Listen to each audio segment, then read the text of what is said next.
12ই ফেব্রুয়ারি বাংলাদেশে অনুষ্ঠিত হতে যাচ্ছে ত্রয়োদশ জাতীয় সংসদ নির্বাচন। এই ত্রয়োদশ জাতীয় সংসদ নির্বাচন নিয়ে বাংলাদেশে অনেক আগেই শুরু হয়েছিল উৎসবের আমেজ।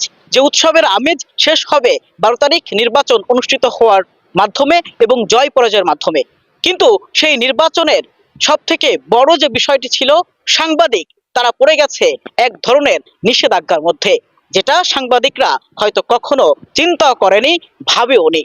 আসলে এটি শুধু সাংবাদিকদের জন্য তেমনটা নয়, একেবারে সকল পর্যায়ে মানুষের জন্যই এই নিয়ম করা হয়েছে, যেখানে নির্বাচনী কেন্দ্রের 400 গজের মধ্যে কোনো ব্যক্তি মোবাইল ফোন নিয়ে প্রবেশ করতে পারবে না।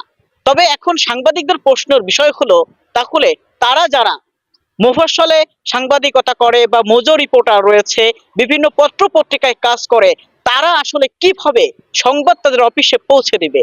কারণ আমরা জানি সাধারণত তারা কিন্তু মোবাইল ব্যবহার করে থাকে এবং মোবাইলকে তারা সহজ মনে করে, এবং একটি নিউজ সহজে পৌঁছে দেওয়া বা লাইভ করা, এই যে মোবাইলে কিন্তু ডিজিটাল যুগের সব থেকে সহজ একটি বিষয়।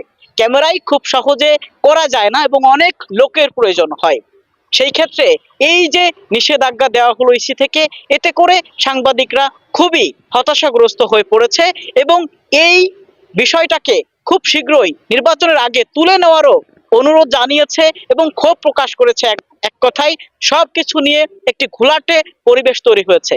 সাংবাদিকরা বলছে যে আগে যে নিয়মে ছিল সেই নিয়মে যেন ত্রয়োদশ জাতীয় সংসদ নির্বাচনের সকল কার্যক্রম চলে। কারণ যেখানে জাতিসংঘের মতো জায়গায় মোবাইল দিয়ে সাংবাদিকতা করা হয় কাজের সুবিধার্থে, তাহলে ত্রয়োদশ জাতীয় সংসদ নির্বাচনের মতো গুরুত্বপূর্ণ একটি জায়গায় এটাতে কেন নিষেধাজ্ঞা দেওয়া হবে? তাতে কি সাংবাদিকদের যে মেধা শক্তি সেটার কি মূল্যায়ন করা হচ্ছে, নাকি শুধুমাত্র একটি ডিভাইসকেই সাংবাদিকতার চাবিকাঠি মনে করা হচ্ছে? এবং আরো মনে করছে সাংবাদিকরা যে এই নির্বাচন কি কোনো প্রকার ইঞ্জিনিয়ারিং এর মধ্যে দিয়ে যাবে, সেটা চিন্তা ভাবনা করেই কি সাংবাদিকদেরকে আটকানোর জন্য এই নীতিমালা তৈরি করা হলো? নানান প্রশ্ন কিন্তু এখন জনমনে বিরাজ করছে।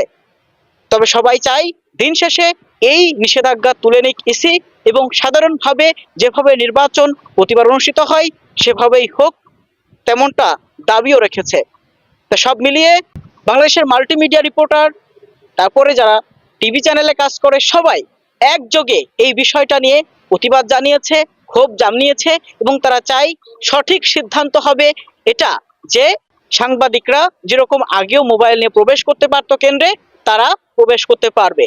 শুধু সাংবাদিকরাই নয়, অনেককে দেখছি ফেসবুকে তারা শেয়ার করছে, বিভিন্ন সোশ্যাল হ্যান্ডেলে শেয়ার করছে যে মোবাইল যদি নিয়ে না যেতে পারি কেন্দ্রে, তাহলে ভোটই দিতে যাব না। এমনও আমরা কিন্তু বিভিন্ন স্ট্যাটাস দেখতে পাচ্ছি। তাই এই সিদ্ধান্ত থেকে যদি সরে আসিছি, তাহলে সেটি হবে ইতিবাচক সিদ্ধান্ত এবং সঠিক সিদ্ধান্ত, সেটা মনে করছে বিশ্লেষকরা। Abdul Hamid Sheikh, news flash, ৭১